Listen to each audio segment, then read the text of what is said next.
추수철이죠. 한 농부가 타작을 하고 있는데 친구가 와서 거들어주면서 물었습니다. 올해 농사는 좀 어떤가? 그러자 이 농부가 울상을 지으면서 이렇게 대답했습니다. 올해 배추 농사 망했어. 너무 실망하는 모습에 위로할 말이 생각이 나지 않았지만 친구는 조심스럽게 다시 물었습니다. 감자 농사도 망했는가? 아니, 벼농사는 좀 어때? 그거 그런 대로 괜찮아. 그럼 옥수수 농사가 망했는가? 아니야, 그건 아주 잘 됐어. 그러자 친구가 이렇게 말했다고 합니다. 그럼 괜찮구만. 자네는 왜 성공한 일, 감사히 여겨야 할 그 기뻐할 일, 그런 것에서 시작하지 않고 매사에 안 된 일, 짜증나는 일에서부터 시작을 하는가? 이 농부가 가만 생각해 보니까 과연 그랬습니다. 잘된 거, 벼농사 잘 됐고, 감자 농사 잘 됐고, 옥수수 잘 됐고, 이 잘된 것들로 먼저 생각하고 계산을 하고 그랬으면 참 좋았을 것인데, 그런데 망한 것부터 생각하니까 그 뒤에 있는 것까지도 괜찮고 좋은 것까지도 오히려 우울하게 받아들여지게 되었다는 겁니다. 우리들의 삶에서 일어나는 일들은요, 일방적으로 한 가지만 생기는 경우는 거의 없습니다. 하나님은 공평하신 하나님이시라서요, 어느 한쪽의 문을 닫으면 반대편 문은 열어두십니다.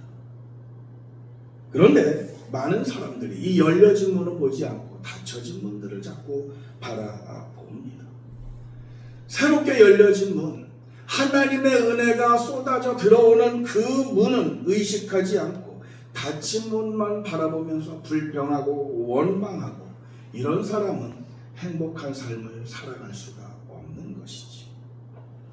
어느 목사님의 글을 보니까요, 행복해지고 싶으면 행복 버튼을 눌러라, 이런 글이 있더라고요. 자신의 생각의 어떤 주파수를 감사에다 맞춰 놓으라는 겁니다.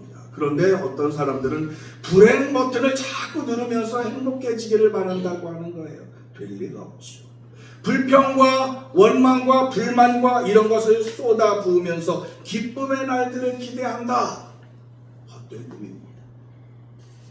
감사할 조건을 찾는 것, 이거는요, 보물찾기와 같은 것 같아요. 보물찾기 해보셨죠? 어때요? 찾아갈 때는 기대감이 있어요.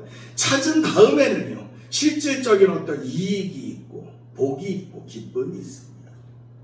감사하기, 하나님께서 우리에게 허락하신 이 보물찾기가 우리 모든 성도님들에게 정말로 축복이 되기를 바랍니다. 오늘 성경 본문이 사무엘하 7장인데요. 그 배경은 그렇습니다. 바로 앞에 6장에 보면 이 다윗이 하나님의 언약궤, 법궤 이걸 옮겨오는 장면이 나옵니다. 어디서 옮겨오나요? 엘리 제사장 때 이스라엘 백성들이 블레셋하고 전쟁하는데 이거 지고 가면 이길 것 같아 해가지고 가지고 나갔다가 뺏겼잖아요.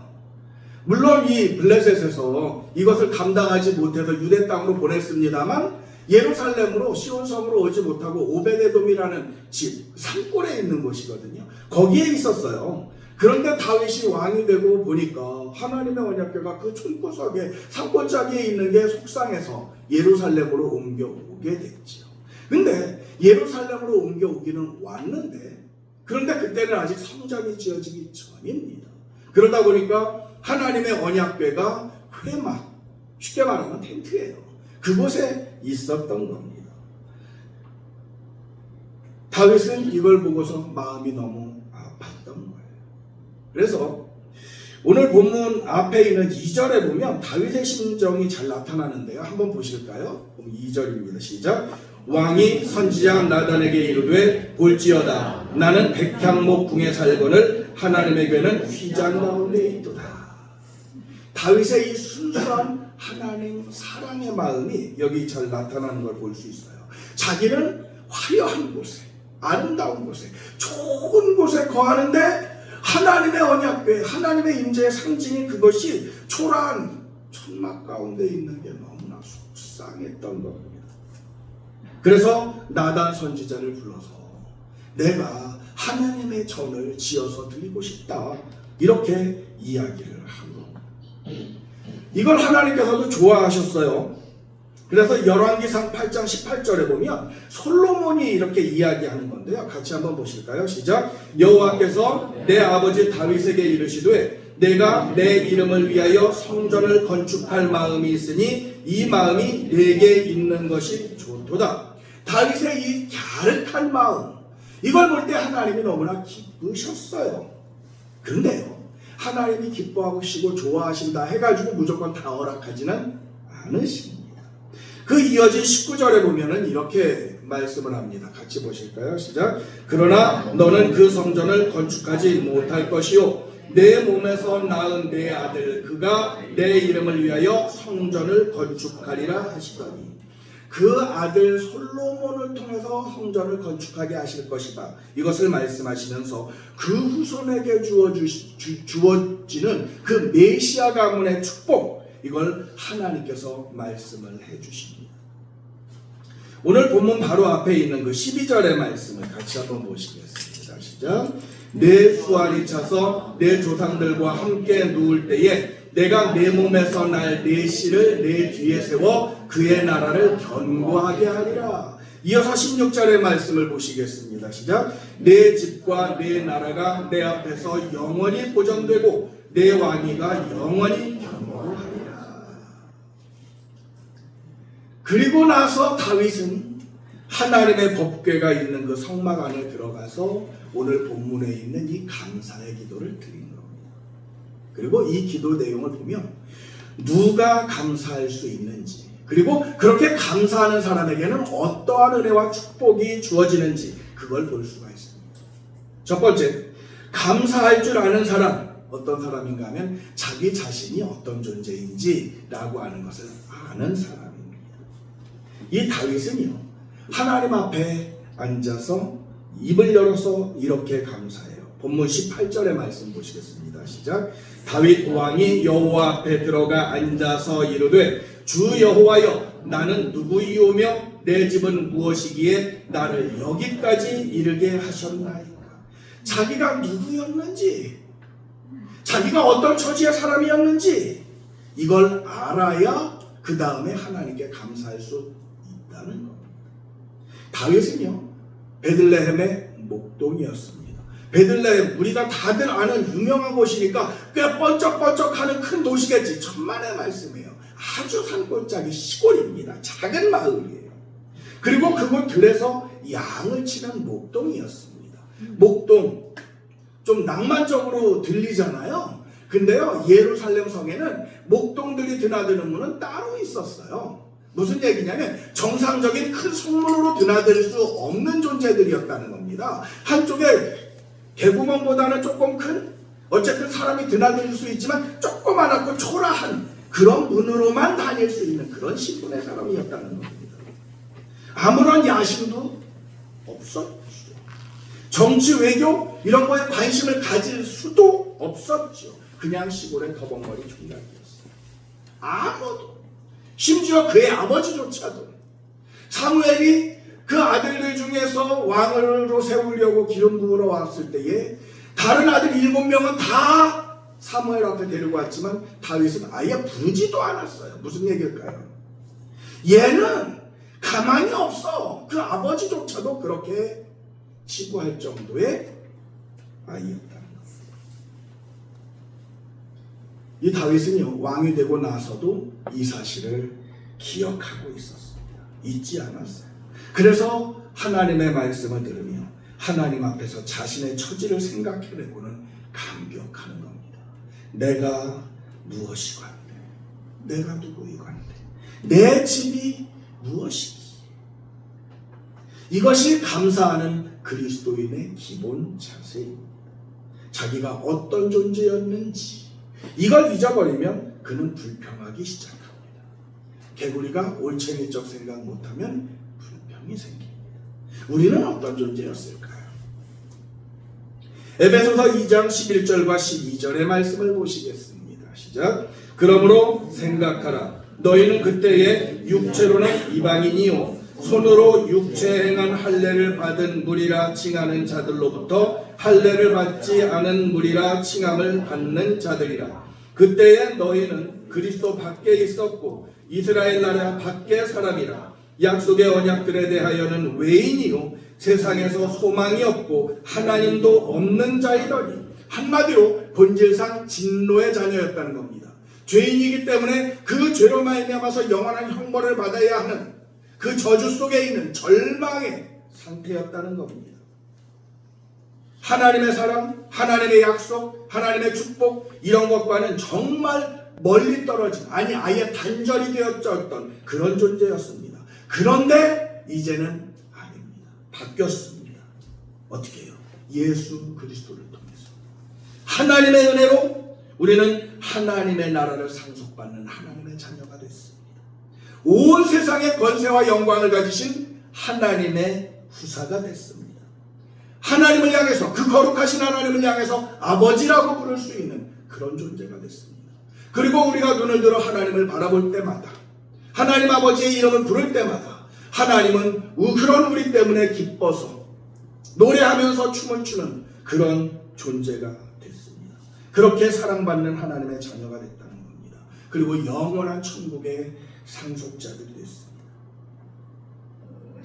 어떤 초신자가 예배당에 앉아서 훌쩍훌쩍 울고 있습니다. 이걸 보면서 어떤 집사님이 다가와서 아이고 왜 그렇게 울어요?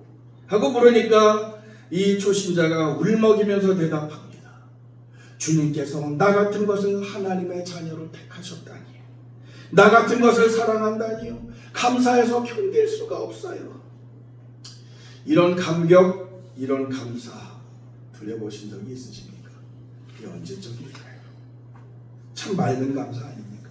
그런데 이 소리를 듣고, 이 대답을 듣고 집사님이 이렇게 얘기했답니다. 에이, 난 또 뭐라? 뭘 그런 것 가지고. 가장 중요한 것을 잊어버린, 가장 중요한 감격, 소중한 감사를 잃어버린 모습입니다. 신앙이 깊다는 건 뭘까요?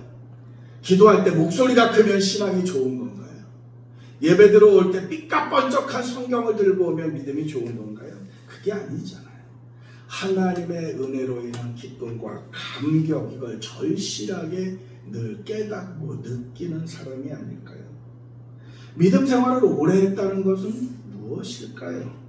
바로 이런 구원의 감격. 예수님을 생각할 때마다, 십자가를 볼 때마다 할 말을 잃고 그저 눈물을 흘리는 그런 게 아닐까요? 두 번째로 다윗은요, 현재에 만족할 줄 알았습니다. 18절 하반절에 이렇게 고백하잖아요. 나를 여기까지 이르게 하셨나이다. 이게 무슨 말씀일까요? 여기까지 이르게 하셨습니다. 이게 감격이라는 겁니다. 지금 현재 이 모습에 감사한다는 겁니다. 지금 현재에 있기까지 하나님께서 나에게 행하셨던, 주셨던 그 복들과 은혜에 감격하며 감사한다는 겁니다. 다윗만 그런 것이 아니잖아요. 우리 모두는요, 과거의 죄에서 용서함을 받은 사람들입니다. 하나님의 자녀가 된 사람들입니다. 그리고 그런 영적인 것뿐만이 아니라요, 이 세상에서 살아가는 이 육적인 모습에서도요, 병들고 가난하던 그런 처지에서 오늘날 굶지 않고 헐벗지 않고 그렇게 살게 하셨습니다. 얼마나 감사한가요? 요즘 젊은이들은 참 이해할 수가 없는 것들, 이 드라마에서는 봤겠죠. 검정고무신 이런 데서 우리한테는 정말 지겹게 못 살던 그런 시절이 있었어요. 온 나라에 가득 울려 퍼지던 노래가 있습니다. 뭐냐면 잘 살아보세, 잘 살아보세, 우리도 한번 잘 살아보세. 얼마나 못 살았으면, 얼마나 배고팠으면 우리도 한번 잘 살아보자, 이렇게 전 국민이 노래를 불렀겠습니다. 극장에 가가지고 영화를 보기 전에 뉴스를 보면은요, 국민소득 1,000달러의 시대가 곧 옵니다. 지금은요 4만 달러 넘어가는데도 힘들다 그러죠. 1,000달러가 진짜 목표였어요. 우리의 간절한 목표. 그 시절에는 보릿고개가 있었습니다. 보리 수확하기 전에 양식이 뚝 떨어졌어요. 먹을 게 없으니까 풀베다가 삶고 나무 껍질 벗겨다가 끓이고 그래서 그걸 먹는 이들이 있었습니다. 학교에서 누런 옥수수 빵 요거 주면 다 주지도 않아요. 일부 사람들만 주는데 그거 받으면 의기양양했습니다. 저는 그걸 받으면 다 먹지 못하고 다 먹고 싶은데 반은 남겨서 동생 갖다 줘야 됐어요. 도시락에요 계란 후라이 하나 딱 덮어오면요 그 집은 집안 유지 아들입니다. 그것도 노른자는 터져요. 터지면 그 도시락 싸온 신문지에 누렇게 늘러붙는데 그것도 좋다고 먹었습니다. 심지어는요 그 신문지 있는 걸 뺏어가가지고 핥는 애도 있었어요. 이해가 잘 안 되죠. 고개 끄덕끄덕 하는 분들도 계시지만 양말은요 보통 꿰매 신었습니다. 고무신 구멍 나면은요 버리지 않고 그것도 땜빵 해가지고 신었습니다. 어떤 때는요 고무신 앞에 구멍 나면 뒤에 구멍을 일부러 냈어요. 앞으로 물 들어오면 뒤로 나가라. 얼마 전의 얘기입니다. 많이 전에도 아니에요. 우리 살아갈 때의 이야기입니다. 그런데 지금은 어떤가요? 아무리 어렵다 힘들다 그래도요 배고라서 죽는 사람은 별로 없는 것 같아요. 양말 꿰매 신는 사람 있나요? 우리 성도님들 중에 없지요. 옷이 해질 것 같다고 이런데 가죽 덧대가지고 바느질해서 입는 사람도 없잖아요. 옛날에 그거 하다가 패션도 됐었어요. 그게 감사할 줄 알아야 합니다. 이전의 모습이 어땠는지, 그런데 지금 어떤 모습이 됐는지, 그 가운데 하나님이 어떻게 역사하시고 도와주셨는지. 정말 하나님은 우리에게 엄청난 복을 주셨습니다. 이거에 만족할 줄 아는 사람, 현실에서 쏟아진 하나님의 은혜, 이걸 아는 사람이 감사의 금맥을 캐낼 수가 있습니다. 세 번째로요, 다윗은 하나님의 계획과 그 뜻에 순종했습니다. 사실 이 다윗은요 하나님께 기도했고 소원했던 게 거절됐습니다. 그것도 자기 욕심을 위해서 한 게 아니라 하나님께 이걸 해드리겠습니다 라고 했는데 아니야, 이렇게 거절당했어요.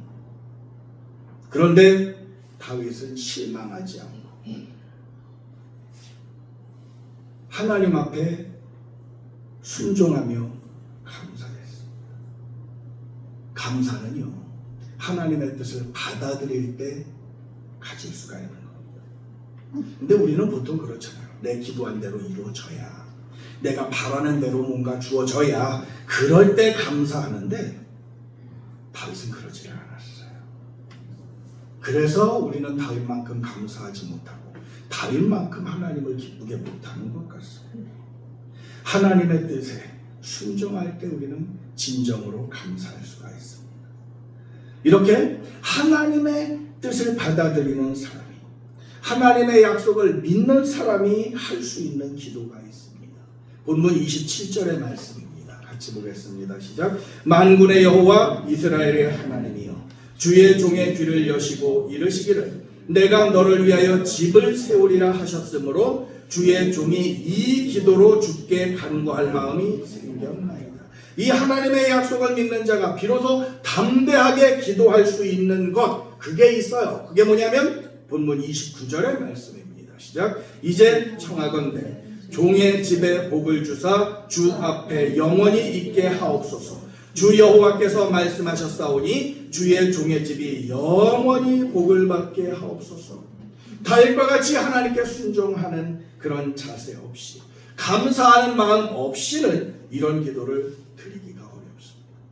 철저하게 순종하며 감사하는 이가 드릴 수 있는 기도, 주의 은혜로 종의 집이 영원히 복을 받게 하옵소서. 사랑하는 성도 여러분, 이 기도를 자신 있게 드릴 수 있기를 바랍니다. 그 기도에 하나님이 응답하셔서 정말 풍성한 열매가 우리 성도님들과 가정에 넘치게 임하시기를 축복합니다. 다음 주일 우리는 지난 한 해에 주신 은혜를 감사하는 추수감사주일로 지킵니다. 감사의 조건은 누구에게나 있어요. 또 따지면 불평의 조건도 누구에게나 있습니다. 그런데요, 행복한 삶을 원하시나요? 그렇다면 감사부터 찾으시기 바랍니다. 닫힌 것부터 찾지 말고 열린 것을 바라보시기 바랍니다. 그것을 찾기에도 우리의 인생은 부족합니다. 감사합니다. 감사합니다. 이렇게 하면서 살기에도 우리의 삶은 짧다는 말씀입니다. 다윗과 같이 자신이 어떤 존재였는지 누구였는지를 아는 것부터 시작하시기 바랍니다. 그리고 현재 하나님께서 이루어 주신 것을 만족하며 감사하시기 바랍니다. 비록 내가 구한 그대로 이루어지지는 않았다 할지라도 하나님의 약속을 믿으며 하나님의 선하심을 믿으며 하나님의 뜻이 내 뜻보다 더 높고 크다라고 하는 것을 인정하며 거기에 순종하는 가운데 자신 있게 하나님의 복을 감사함으로 나르시기 바랍니다. 그럴 때 우리의 삶은 하나님의 은혜로 말미암아 더욱더 풍요로워지고 강성하게 될 줄로 믿습니다.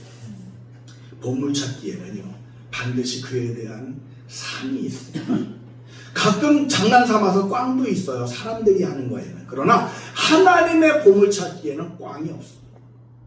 믿음의 눈으로 우리의 삶에 숨겨진 축복을 보물찾기 하듯이 감사함으로 하나님을 바라볼 때 우리의 삶은 주의 은혜로 영원히 복을 받게 될 줄로 믿습니다. 우리 함께 찬양하십시다. 오늘 숨을 쉬는 것 감사, 나를 구원하신 것 감사, 내 뜻대로 안 돼도 주가 인도하신 것 모든 것 감사.